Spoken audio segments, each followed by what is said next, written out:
Bonjour à tous, bienvenue, salutations. J'espère que vous allez bien. Aujourd'hui, nous allons voir ensemble comment utiliser véritablement l'intelligence artificielle.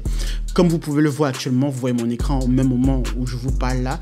L'idée ici aujourd'hui, c'est de pouvoir voir ensemble comment on utilise vraiment l'intelligence artificielle, enfin un outil d'intelligence artificielle tel que ChatGPT en l'occurrence. La plupart des gens, 99% des gens utilisent l'IA de manière non convenable à ce que l'IA est capable de faire et réellement pour son usage. C'est donc la raison pour laquelle aujourd'hui nous allons voir trois capacités de l'intelligence artificielle, trois contextes dans lesquels vous devriez utiliser l'intelligence artificielle. Je vais vous donner un exemple. La plupart des gens, donc 99%, et c'est démontré d'après les statistiques aux États-Unis, utilisent l'intelligence artificielle par exemple comme un Google augmenté, comme un Google amélioré. Alors que non, on a changé de paradigme. L'IA aujourd'hui est beaucoup plus ce que vous pensez et ces outils tels que ChatGPT, Claude, etc., les LLM de manière générale, sont des outils très puissants pour pouvoir vous donner des véritables moyens pour aller beaucoup plus loin dans la résolution de vos problèmes. Donc avant de continuer, abonnez-vous et likez, partagez massivement cette vidéo. Je m'appelle Gabriel, je suis expert en intelligence artificielle et aujourd'hui je vais vous démontrer avec trois exemples que j'ai préparés ici devant moi comment vous devriez utiliser véritablement l'intelligence artificielle. Donc sur ce, commençons tout de suite. Alors, le premier cas que nous allons voir ensemble, c'est l'analyse automatique. Comment vous devriez analyser la plupart du temps vos documents. Alors, pourquoi? Parce qu'en fait, généralement, si vous regardez bien, les gens au quotidien utilisent l'intelligence artificielle parce que, donc, dans un cadre très restreint, dans un périmètre que moi je qualifie encore de non-compréhension de ce que est véritablement un outil tel que ChatGPT ou un LLM de manière générale, Large Language Model. Les gens vont l'utiliser, donc les 99% en général vont l'utiliser pour rédiger un email, pour corriger des fautes de grammaire, de syntaxe. Bon, encore que c'est peut-être pas si mauvais que ça, mais ou bien faire des petites recherches si faciles comme si c'était un Google amélioré. À part, par exemple, le fait de corriger quelques phrases qui, oui, on peut dire que oui, c'est quand même assez très essentiel. Mais généralement, quand vous vous inscrivez dans ces cas-là que je viens de citer, vous n'utilisez pas, je suis désolé, vous n'utilisez pas vraiment l'IA. Vous n'utilisez pas vraiment ChatGPT. Et donc, ici, les trois cas qu'on va prendre et tester en live, je précise bien, on va les tester et vous allez voir comment est-ce que véritablement vous devriez utiliser l'intelligence artificielle. Ces cas-là vont vous donner, je pense, une belle idée, une idée assez puissante et concrète de la manière dont vous devrez au quotidien les appliquer dans votre propre contexte. Donc, le premier cas, l'analyse automatique. Vous avez quoi? En général, vous êtes dans un contexte dans lequel vous avez un document à analyser. Parce que, par exemple, le document fait plusieurs pages. Un document PDF, ça peut être un contrat d'assurance, ça peut être, en tout cas, quelle que soit la forme dans laquelle le document se situe. Mais généralement, on va dire un contrat ayant plusieurs pages. Donc, vous n'avez pas assez de temps pour pouvoir tout lire, tout comprendre, etc. Donc, vous voudrez quand même néanmoins avoir des notions clés du document, quelques parties intéressantes par rapport à votre tâche que vous souhaitez réaliser. Donc ici, l'idée c'est quoi? C'est, bien sûr, vous avez l'interface là. On va premièrement uploader, télécharger le document. Donc je clique là. Ici, comme vous pouvez le voir, je fais... Donc mon document, je l'ai préparé pour des besoins de présentation. Donc dans ce document, j'ai mis effectivement l'exemple en question. Donc, une fois le document téléchargé, qu'est-ce que je vais faire avec le document? Alors, pour l'exemple ici, j'ai pris un document de contrat professionnel de partenariat. Mais ce qui est beaucoup plus intéressant, c'est ça. Je suis dans quel contexte? Je suis dans un contexte, par exemple, où j'aimerais avoir un résumé de ce document à certains endroits. Et j'aimerais uniquement avoir des points clés stratégiques, des dates, par exemple, et quelques notions bien particulières du document. Qu'est-ce que je vais faire? Je viens, bon, pour le besoin de la présentation, je prépare donc un prompt très spécifique et je précise bien, le prompt engineering, c'est pas quelque chose à la blague en fait.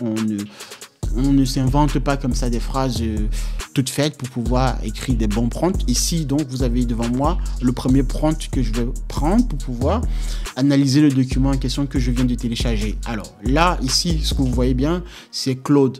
Donc, c'est une deuxième IA que je possède. J'ai plusieurs abonnements, bien sûr. Donc, pour vous montrer à quel point vous pouvez également conjuguer plusieurs LLM ensemble, plusieurs IA, et travailler de manière efficace. Donc, je vais recopier, donc prendre ce prompt-ci, qui dit quoi? Qui dit analyse ce contrat et donne-moi en quelques points le résumé exécutif, donc 3 phrases max, je précise bien. Je ne dis pas le résumé exécutif, je m'arrête là. Non, je dois préciser. Et je l'ai déjà dit, plus vous donnez de contexte à l'IA et plus vous fournissez un prompt beaucoup plus précis, un rôle et des métadonnées, vous allez beaucoup plus être efficace dans la sortie de ce que l'IA vous proposera. Donc, on prend ça, on fait copier, on passe sur l'interface de ChatGPT, on fait coller, et hop, je vais cliquer. Alors, regardez bien. Hein. Donc, premièrement, je peux vous montrer aussi le document en question pour que vous puissiez voir à quoi il ressemble. Donc, juste pour que vous puissiez voir. Donc, c'est un exemple. Donc, ici, document 1 correspond à un contrat de partenariat commercial. Dans ce document-là, vous avez la partie A, qui est un préambule. Le présent contrat de partenariat commercial est conclu entre la partie A et la partie B. J'ai mis des données effectives, bien évidemment, mais ça vous donne quand même une idée très particulière. Et donc, il y a des articles, il y a des articles, des phrases, des chiffres et des précisions beaucoup plus intéressantes, des phases également de développement, etc. Bon, bref, le document est assez long, vous voyez, il y a 25 pages pour le document en question. Donc, je n'ai pas le temps de tout lire, etc.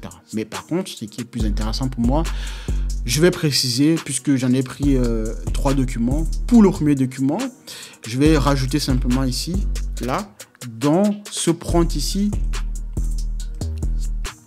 pour préciser à ChatGPT de se concentrer uniquement sur le document 1. Parce que vous voyez bien là, vous avez ici le document 1. Si je descends plus bas, il y a le document 2. Et après, il y a le document 3. Normalement, plus bas, oui, le document 3. Donc, on va préciser pour le document 1.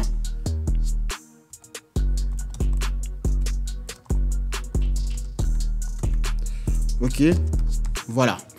La précision étant faite, maintenant, je peux cliquer sur envoyer.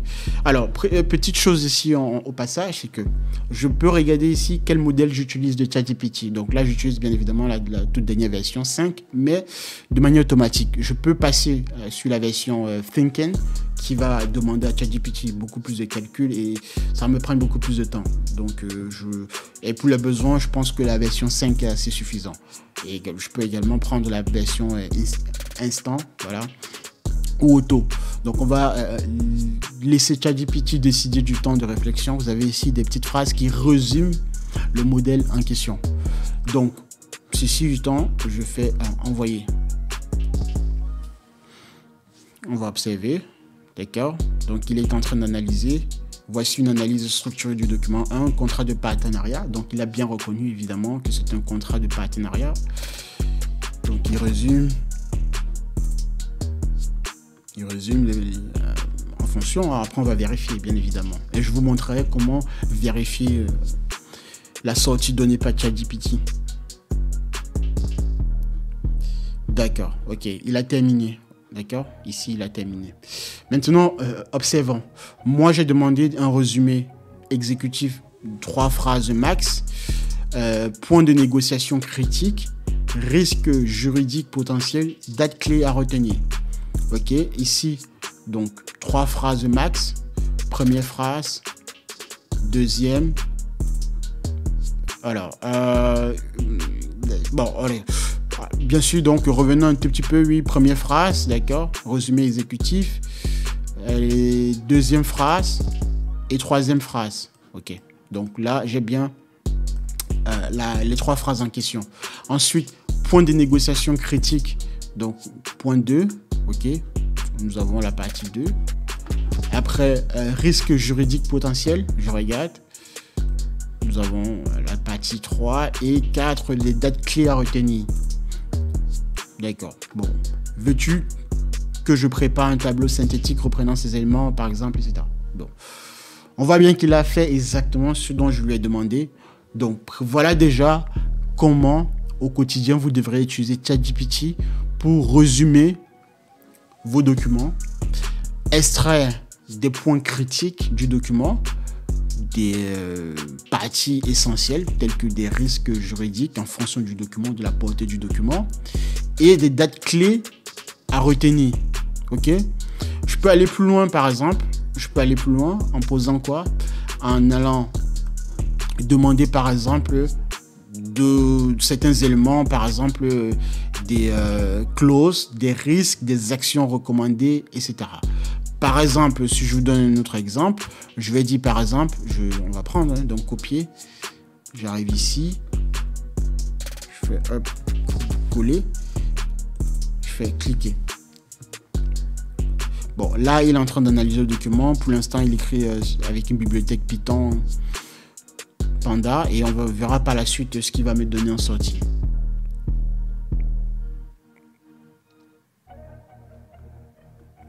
D'accord, là, il extrait. Données issues de l'analyse du contrat. Bon, pour ceux qui ne comprennent pas à peu près ce qu'il est en train de faire ici, c'est que d'un point de vue background de développement informatique, il est en train de construire le document qui va me donner et me proposer en sortie. Donc pour l'instant, ne vous inquiétez pas, c'est tout à fait normal de voir ce genre de présentation. Donc vous voyez bien, donc il a terminé et puis il m'a ressorti le document ici sous forme de fichier Excel. On va cliquer pour voir.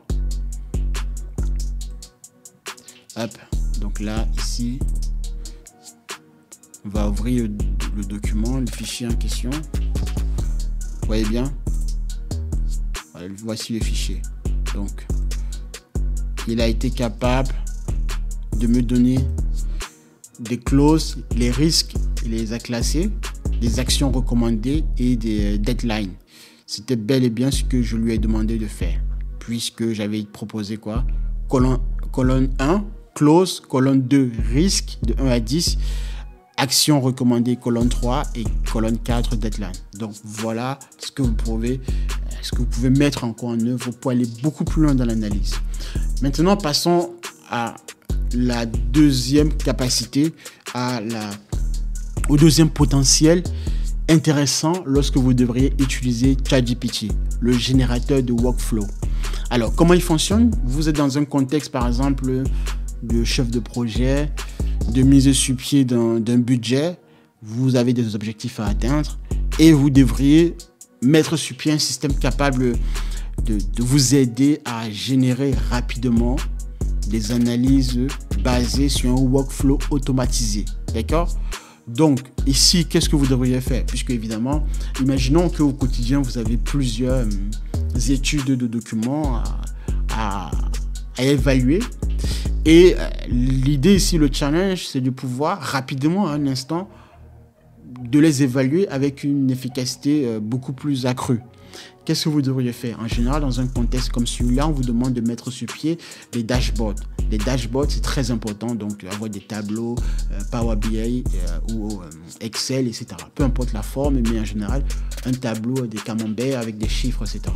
Sauf que pour pouvoir le faire, il vous faut des données en amont. Donc, il faut des données qui vont alimenter ces tableaux en question pour que les tableaux soient à jour au quotidien.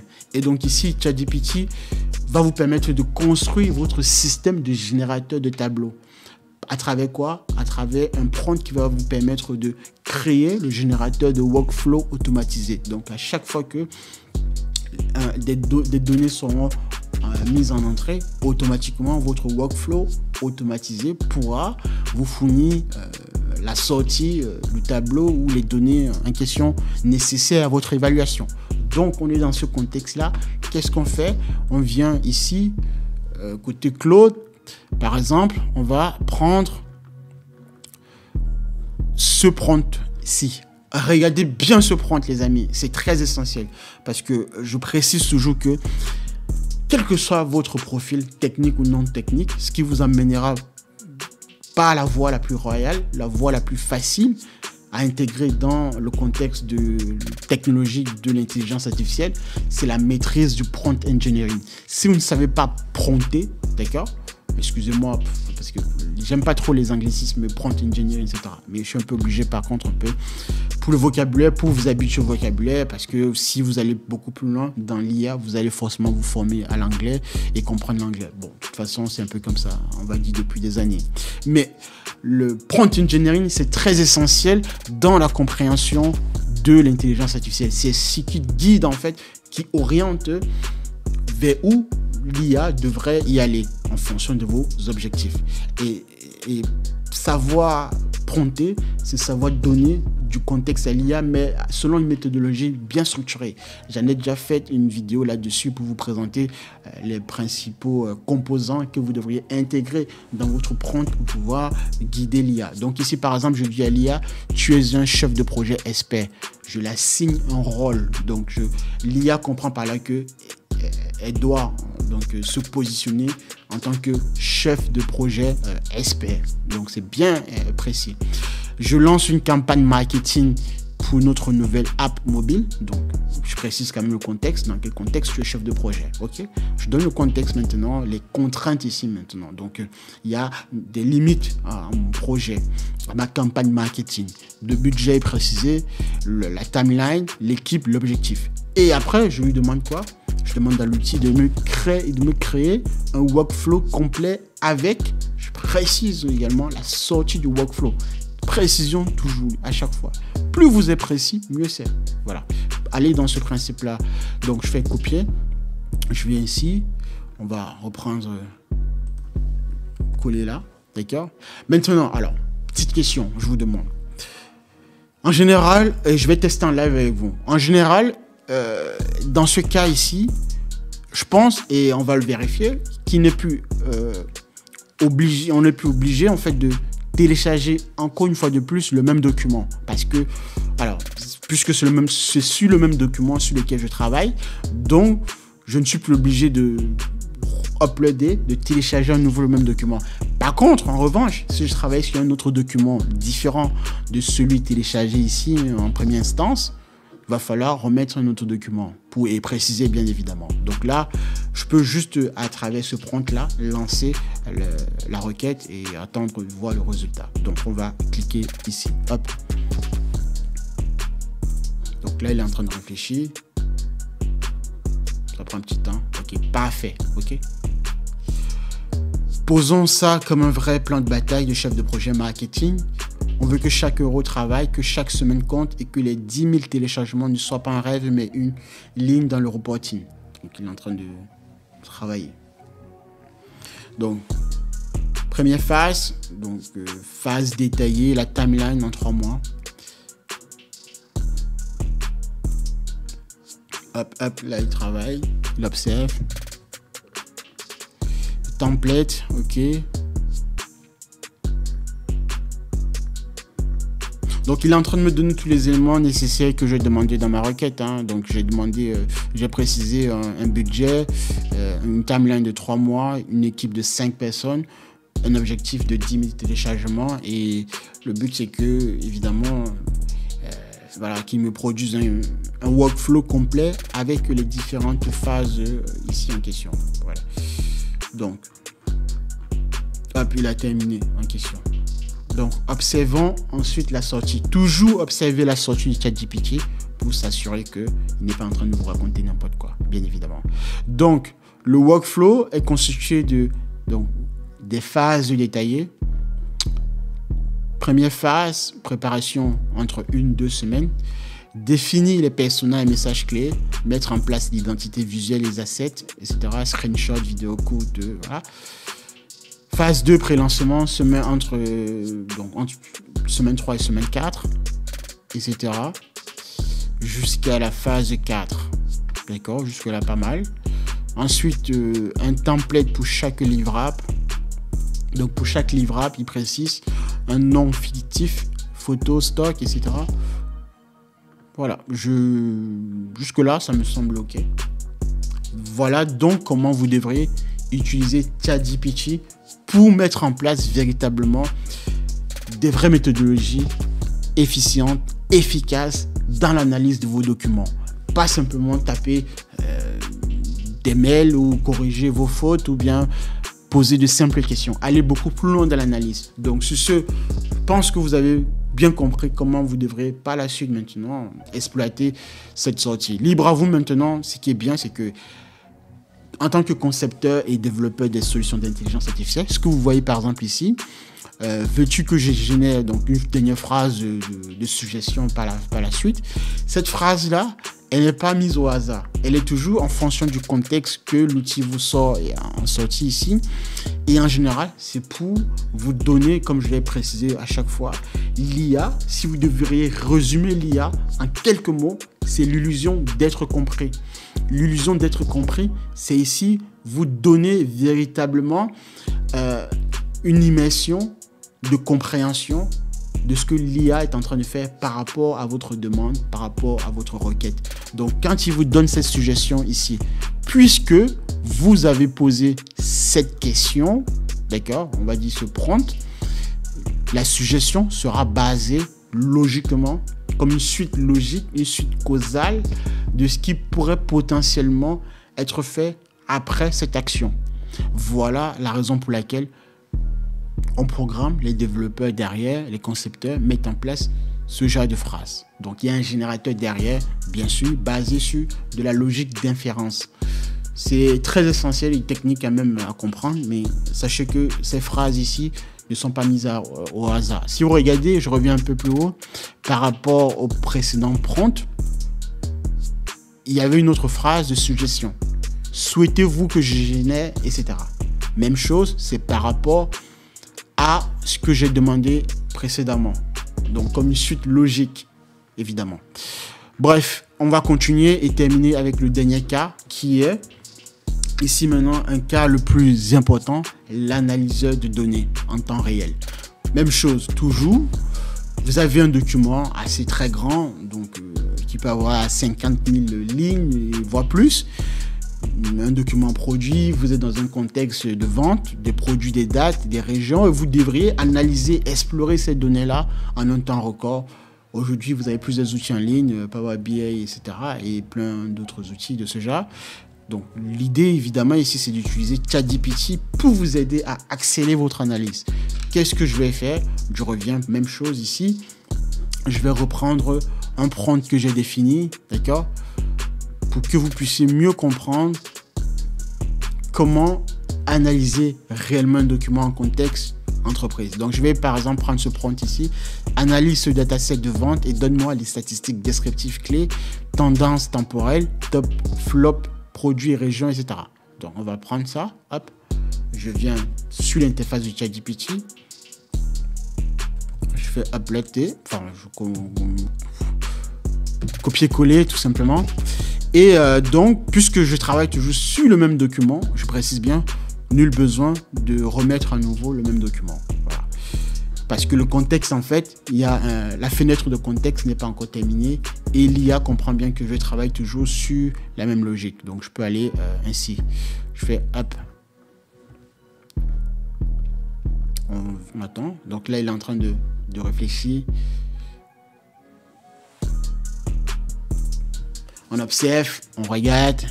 Donc, l'analyse des chiffres de vente, sales data.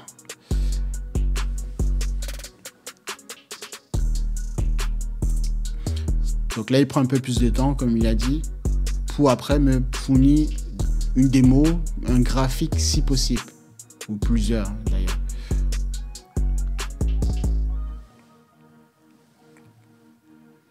Hop. Donc là, il construit véritablement ce qui va me sortir sur l'interface et on verra par la suite. On vérifiera, toujours vérifier, je précise bien, par rapport à ce que vous avez demandé. Donc là, il construit le tableau. Ne vous inquiétez pas, pour celles et ceux qui ne sont pas techniques, ça, ce n'est pas si grave. À la fin, il vous donnera ce qu'il vous a donné. Donc là, il importe des bibliothèques nécessaires à la construction de votre tableau, de vos tableaux au pluriel, et de produire tous les éléments nécessaires que vous avez demandé. Donc là, ici, il fait une génération d'un dataset en mode de démo. Les produits en question sont entre les entreprises, Enterpriser, Pro, Plus, Starter, et les régions France, Allemagne, Royaume-Uni, Espagne, etc. Donc on voit ce qu'il a pu. Donc il est toujours en train de construire. C'est très essentiel, hein. Faut toujours vérifier ce qu'il est en train de créer, même si vous ne comprenez pas forcément toute la structure. Mais en tant qu'expert et concepteur, c'est très facile ce qu'il est en train de faire ici à l'écran. Mais je précise quand même pour celles et ceux qui voudraient aller beaucoup plus loin dans l'analyse de documents. Donc il est en train de construire les courbes, les graphiques en question, les plots. On observe, on regarde, on attend. Ah, petite erreur, ok. Bon, on verra s'il va corriger par lui-même parce que il va s'en rendre compte, je pense. Ok, donc il recommence à nouveau. C'est normal parce que ça demande un peu plus de temps et de réflexion pour qu'il puisse me construire convenablement ces KPI que j'ai demandé. Donc il va recommencer à nouveau. Donc voilà véritablement en contexte live comment vous devriez utiliser ces outils avec ces usages que je viens de vous montrer, qui est le dernier cas ici, l'analyseur de données. C'est véritablement comme ça. Donc premier usage qu'on a pu voir, analyser, synthétiser un document parce que le document étant très long, on veut uniquement voir quelques parties intéressantes des risques. Deuxième usage, c'est de pouvoir par exemple poser quelques questions sur, comme vous avez pu voir ici, sur, alors non, par exemple, voilà, création de tableaux, ou bien de se mettre dans un contexte de chef de projet et de produire un workflow nécessaire. D'accord? Et là, maintenant, le troisième usage, c'est celui qu'on est en train de voir, qu'il est en train de construire ici. Donc, on attend, on verra. Bon, j'espère qu'il ne va pas encore se cramer, hein, parce que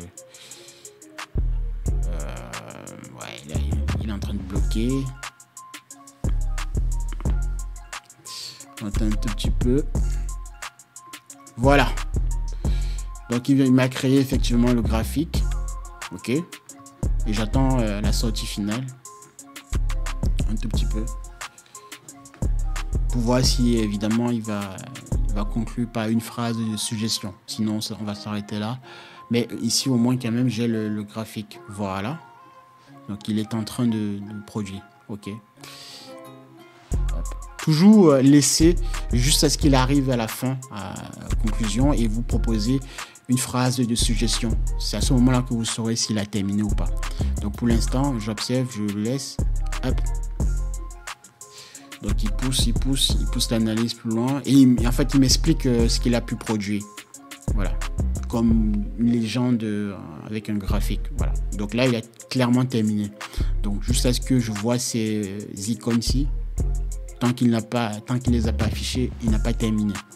Donc là, on va regarder, on va observer. OK. Donc vous avez pu constater que il a planté une fois et après il a recommencé. Je l'ai laissé, j'ai pas touché la souris pour pas interrompre le process. Et on va revenir de lire toujours ce qu'on avait demandé. Donc j'avais mis quoi? Analyse ce dataset de vente et donne-moi des statistiques descriptives clés, tendances temporelles, top, flop, produits, régions, anomalies détectées, 3 insights business actionnables. Avec graphiques si possible. Donc les graphiques, vous les avez vus. Je pense que c'est assez très évident. D'accord? Donc les graphiques ici. Et les top produits. D'accord? Là, il les a affichés. Je peux agrandir, hein, je pense. Voilà, je peux agrandir. Je pense que c'est plus mieux comme ça. Ok? Vous pouvez voir. Vous avez vu tout à l'heure quand je lisais dans le langage en Python. Donc le Pro Plus Enterpriser. Le produit starter, etc. Ok, bon, je vais réduire ceci. Ça, c'est déjà pas mal. On va revenir là, hop, même chose ici. Par région, France, Allemagne, Espagne, Royaume-Uni. Ok, donc j'ai ici les éléments affichés. Je peux télécharger hein, si besoin, télécharger ou pas. Et en fonction de ce que je voudrais faire, je peux aller plus loin. Voilà, bon. Ici, maintenant, on va regarder les KPI, les synthèses de vente. Même chose. On regarde, on observe donc en termes d'indicateurs, la période de 2025-3, voilà. Et chiffre d'affaires affiché. Voilà, ça me semble correct. D'accord, je précise bien, c'est un exemple de démo pour vous montrer à quel point il est capable d'analyser ce genre de documents. La méthodologie, c'est très essentiel, c'est tout ça à retenir. Quel prompt j'ai pu taper, dans quel contexte et comment je les ai définis. Donc des dates, des revenus et des all-in sur 7 jours, voilà, 7 days. Ok, je pense qu'on a tout bon. Donc quelques anomalies détectées, ok, parce qu'il a considéré que... Alors Z, on va lire ce qu'il a pu mettre. Hein. Donc parfait, j'ai produit une analyse complète, donc une démo synthétique avec tableau graphique. Tu peux ouvrir les tableaux, ils me disent ce que je pourrais faire par la suite. Voilà. Bon bref, j'aurais pu les télécharger, pas de souci. Ce que tu obtiens maintenant, donc voici tout ce qu'il a pu produire en termes de description. Voilà, je pense que c'est assez suffisant. Likez, partagez massivement cette vidéo. Et désormais, dorénavant, je pense que ce sera assez clair pour vous pour mieux utiliser l'intelligence artificielle, les outils d'IA applicatifs, de l'IA générative, à travers donc les LLM ici en question. D'accord. J'aurais pu, la prochaine fois, on verra potentiellement sur les outils de génération d'images, etc. pour Midjourney. Mais véritablement, lorsque vous entendez parler de ChatGPT, ces outils-là, c'est dans ce cadre qu'il faudrait vous orienter dans son usage. Voilà. Utiliser ChatGPT pour résumer de simples documents que l'on pourrait rapidement lire et comprendre. Non, là, clairement, vous n'êtes pas dans la bonne approche. La bonne approche, c'est parce qu'on a des documents assez volumineux, d'accord, et dont on voudrait tirer parti rapidement des insights aussi précieuses et aller rapidement. Donc, dans ce cadre-là, vous devriez, ici, l'élément essentiel, c'est quoi? C'est le prompt engineering. C'est ce que je demande à la machine et de quelle manière je demande, d'accord? Et de quelle manière je demande. Je précise bien. Voilà, je fais exprès une fois de plus. Voilà. Merci les amis et abonnez-vous, likez, partagez une fois de plus. Et merci de m'avoir suivi, restez concentrés. Et la prochaine fois, d'ailleurs, petite précision, je suis en train de préparer, j'ai presque terminé, une petite présentation et bien sûr une formation qui va aller de pair avec tout ce que je vous montre là, pour vous montrer à quel point vous devriez maîtriser l'art du prompt engineering. D'accord? Là, on est encore au début, mais avec déjà ce que je viens de vous montrer, vous vous démarquez rapidement de la masse. Merci et restez concentrés. À la prochaine. Au revoir.